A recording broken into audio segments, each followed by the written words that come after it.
दुनिया के सारे धर्म का बाप है सनातन धर्म। जितने धर्म निकले सारे सनातन धर्म से निकले, सब कुछ सनातन धर्म। एक एक धर्म की उत्पत्ति मेरे सनातन धर्म से। आप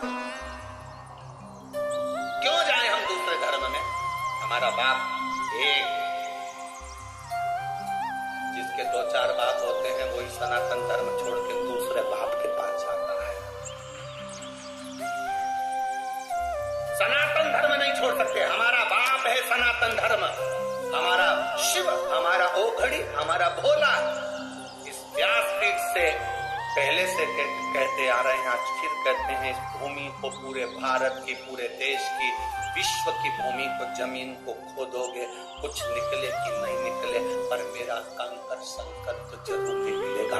जहां खोदो वहां निकले, जहां तुम्हारी मर्जी पड़ जाए वहां खोद लो, मेरा संकल्प, मेरा शिव ओघड़ी सिवाय कुछ नहीं। मोदी से व्यापारी ने कहा तू अपने दोस्त के लिए इतना नहीं कर सकता, तेरे पिता की सौगंध है। पिता की सौगंध लगी तो उसने फिर शर्त मान ली। नाव की शर्त का दिन आ गया, नाव तैयार हुई थी। मोदी ने नाव तैयार करी, उस व्यापारी ने नाव तैयार करी, नाव चली।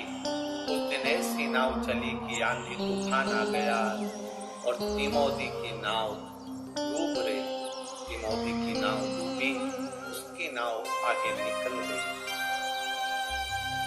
व्यापारी जीत गए, तिमोदी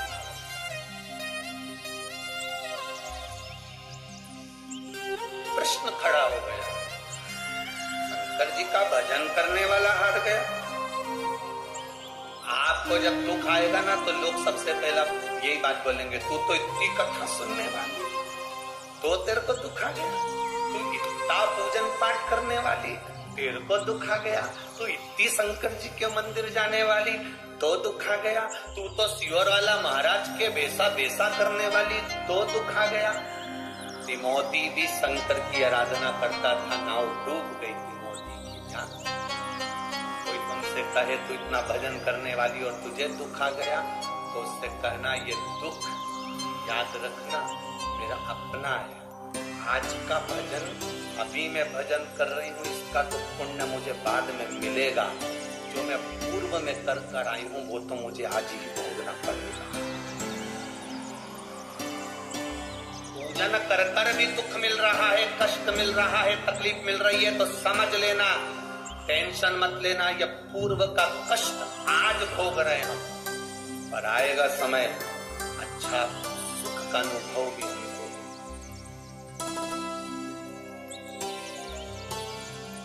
खाने के बाद में आम की गुठली को कहीं पर पटक दो, वो थोड़े दिन के बाद बारिश का पानी लगेगा तो वृक्ष तो होगा। तुम शंकर जी के मंदिर में जल चढ़ा रही हो, बेलपत्र चढ़ा रही हो, तुमने बीज बो दिया, फल तो मिलेगा।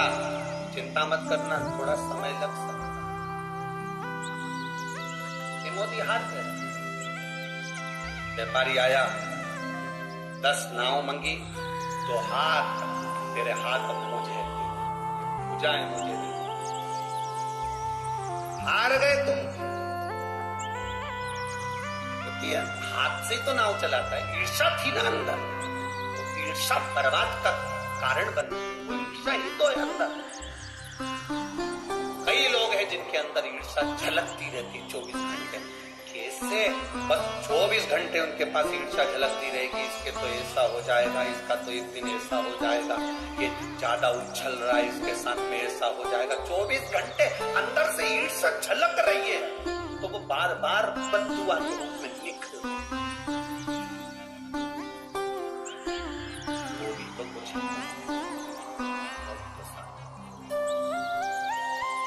मोदी हार गया, 10 नाव दे दी जो थी उसके पास में टूटी फूटी। हाथ तिमोदी से कहा, व्यापारी ने, अब ये हाथ मेरे हो गए हैं, इन हाथ से तो कोई काम नहीं करेगा, ये हाथ मेरे को दे। और तिमोदी ने वो हाथ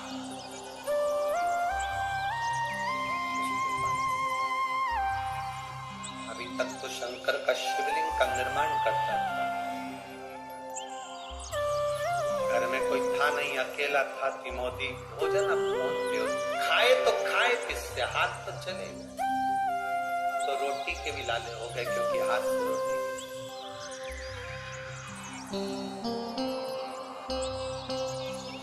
आपको कहा था शंकर भगवान को आपने जितना समय दिया है, शंकर भगवान उतना समय आपको देते। भगवान के कथा में जितना आपने समय दिया है, भगवान उतना समय आपको देते हैं। ये कल की कथा में कहा। तिमोथी ने जिन हाथ से पार्थिव शिवलिंग का निर्माण करा था, पूजन करी थी, तिमोथी ने जिन हाथ से भगवान का पूजन, तिमोथी ने जिन हाथों से भगवान का पूजन करा, वो हाथ तो उसके चले गए। अब रोटी कौन दे? व्यापारी हंसता हुआ बोला, जिन हाथों पर तेरा बल था वो हाथ अब मेरे हो गए। तिमोथी, अब क्या तेरा शंकर आएगा मुझको रोटी खिलाने के? हमारे वाले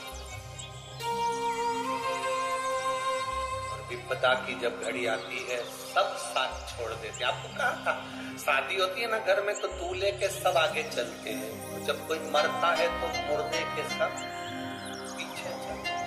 सुख में सब आगे हैं, दुख में सब पीछे।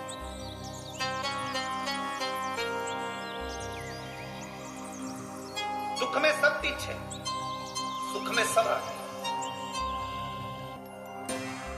दूल्हे के सब आगे, मरने पर पीछे हो जाते हैं लोग, साथ कोई नहीं देता। जितने गांव के लोग थे, किसी ने तिमोथी को तो रोटी तक नहीं खाई। कौन खिलाए अपने हाथ से? हाथ चले गए इसके लोग। अपने हाथ से रोटी कौन खिलाएगा? कौन है रोटी? कौन खिलाएगा? कहा, आएगा तेरा शंकर, आएगा तेरा उगड़दानी, आएगा तेरा शिव भोजन देने के लिए। तिमोथी की आंख से आंसू बह गए। 4 दिन निकल गए, तिमोथी ने कुछ नहीं खाया, पानी भी नहीं पी सकता, क्योंकि हाथ में तालाब के किनारे जाए, थोड़ा सा मुंह डालकर पानी।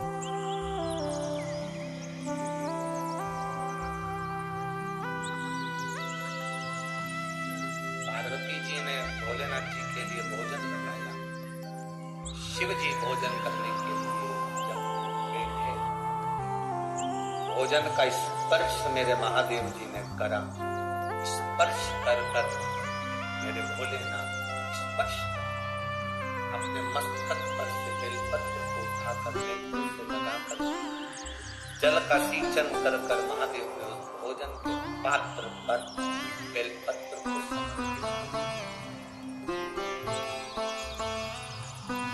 बेलपत्र। आज भी हमारे विद्वज्जन भूदेव ब्राह्मण जब भगवान शंकर को भोग लगवाते हैं तो एक बेलपत्र भोजन में डाल देते हैं और साथ में डाल देते हैं। उसका कारण क्या? मेरे महादेव ने भी भोजन के पात्र में बेलपत्र को उठाकर जल सिंचन कर उस भोजन में डाल दिया। जगतजननी जगदम्बा पार्वती जी ने पूछा महादेव जी से, प्रभु आज भोजन की थाली में आप बेलपत्र क्यों डाले हो? शंकर भगवान कहते हैं, एक बेलपत्र में 33 कोटि देवी देवता विराजमान है पार्वती। ये 33 कोटि देवी देवता का जो भजन करने वाले हैं, कोई राम भजेगा, कोई कृष्ण भजेगा, कोई देवी भजेगा, कोई दत्त भजेगा, कोई शनि महाराज को पूछेगा, कोई राम जी को पूछेगा, कोई गुरु महाराज को पूछेगा, कोई पृथ्वी को पूछेगा, कोई अग्नि को पूछेगा, कोई आकाश को पूछेगा। 33 कोटि देवी देवता इस बेलपत्री में है। 33 कोटि देवी देवता का जो भजन करता होगा, पृथ्वी पर रहने वाला व्यक्ति किसी का तो भजन करता होगा। अगर वो पृथ्वी पर रह रहा है, भजन किसी भी देवता का कर रहा है, अगर वो भूखा है, एक बेलपत्री मैंने भोजन में रख दी है, मतलब सब जीवों का मैंने पेट भर दिया है। एक बेलपत्र समर्पित कर देने पर वो किसी का भी भजन कर रहा हो, राम का करे, कृष्ण का करे, शिव का करे, देवी का करे, भवानी का करे, दत्त का करे, वो जिसका कर रहा होगा, उसका भक्त अगर भूखा होगा होगा? पृथ्वी के मनुष्य, जलचर, थलचर, वायुचर, पक्षी पृथ्वी पर रहता है, कीड़ा पृथ्वी पर रहता है, पशु पृथ्वी पर रहता है, मनुष्य पृथ्वी पर रहता है। आप लोग वैकुंठ में नहीं रह रहे हो, आप लोग ब्रह्मलोक में नहीं रह रहे हो। पक्षी वैकुंठ में नहीं है, कीड़ा ब्रह्मलोक में नहीं है, पृथ्वी पर है। तो ये घर जिसका है, पेट भरने की जवाबदारी भी उसकी है।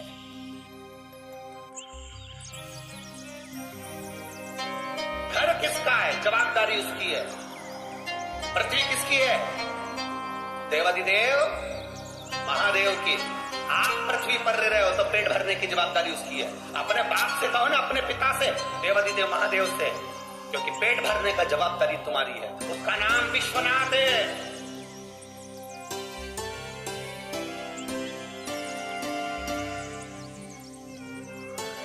सारे देवताओं का नाम निकालना, सबका नाम निकलेगा। जो निकलेगा, कोई बद्रीनाथ निकलेगा, कोई ये नाथ निकलेंगे, कोई वो नाथ निकलेंगे, पर विश्वनाथ एक ही है। क्योंकि विश्व का नाथ है, इसलिए आप नाथ नहीं, आप अनाथ, क्योंकि विश्व का नाथ। पृथ्वी पर कीड़े भी हैं, मकोड़े भी हैं, जलचर भी है, थलचर भी है, वायुचर भी है। इन सबकी जवाबदारी ब्रह्मा जी ने किसको दी है? ब्रह्मलोक की जवाबदारी ब्रह्मा जी की है, वैकुंठ लोक की जवाबदारी भगवान विष्णु की है, इंद्र लोक की जवाबदारी इंद्र की है। सारे देवताओं की अपनी अपनी जवाबदारी है। पर पृथ्वी पर अगर कोई भूखा सोता है तो उसकी जवाबदारी देवाधिदेव महादेव की है। कैसे भूखा सो जाए? एक बेलपत्र भोजन की थाली में रख दिया, वो किसी का भी भजन करे, राम कहे, कृष्ण कहे, जिसकी मर्जी पड़े वो कहे, उसका भी अगर भक्त है, पर भूखा ना सोने दूंगा, ये तो मेरा। एक बेलपत्र से पार्वती जी ने, गौराणी ने, मां जगज्जननी ने पूछा, नाथ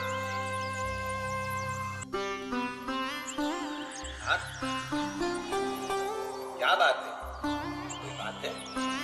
शिव जी कहते हैं, पार्वती मेरा भक्त है त्रिमोदी, बालू रेत का शिवलिंग बनाता था। कभी उसने दिया नहीं जलाया, कभी उसने अगरबत्ती नहीं लगाई, कभी उसने बेलपत्र नहीं चढ़ाया, कभी उसने फूल नहीं चढ़ाया, कभी उसने कोई वस्तु मेरे ऊपर समर्पित नहीं की।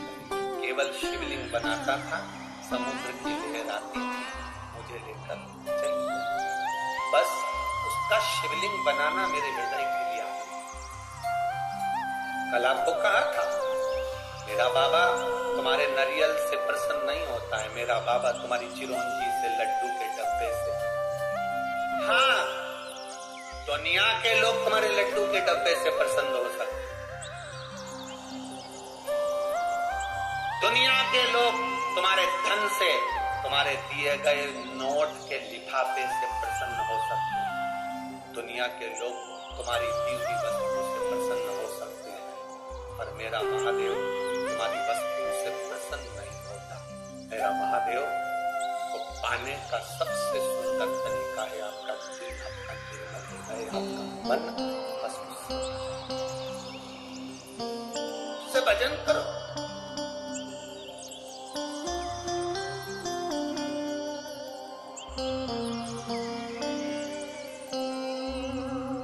मंदिर जाना जरूरी है। मंदिर में ये शरीर लेकर पहुंच जाओ और मन ना जाए तो फिर मंदिर जाना बेकार। कथा में गए हो, शरीर पहुंच गया और मन ना पहुंचा तो कथा में जाना बेकार।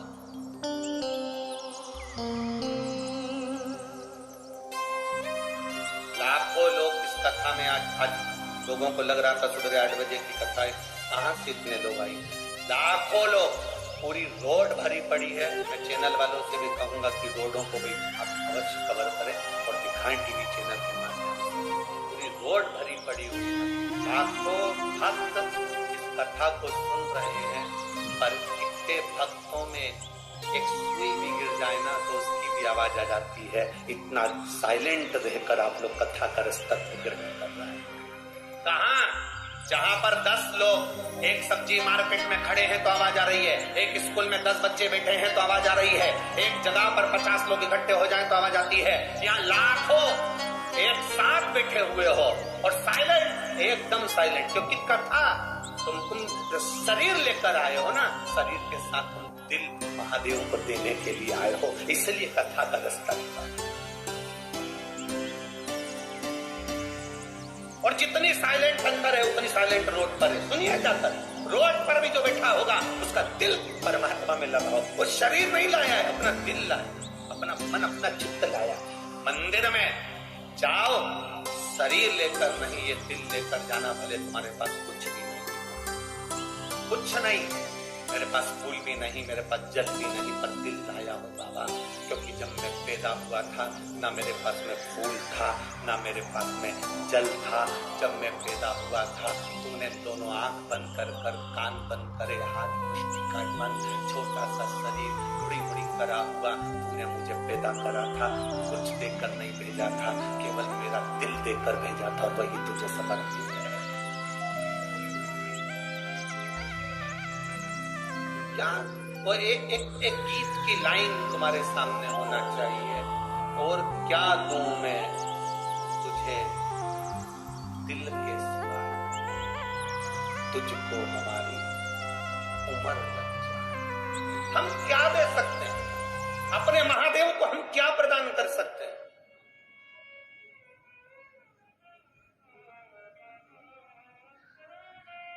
हम क्या दें?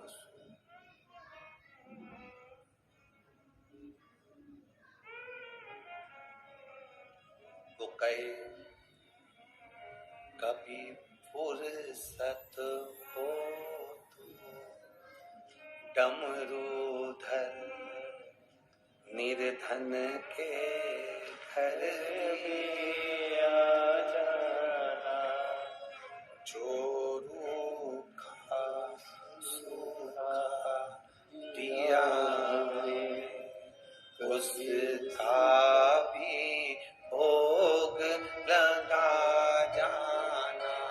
कभी फुर्सत हो तो डमरूधर निर्धन के घर भी आ जाना।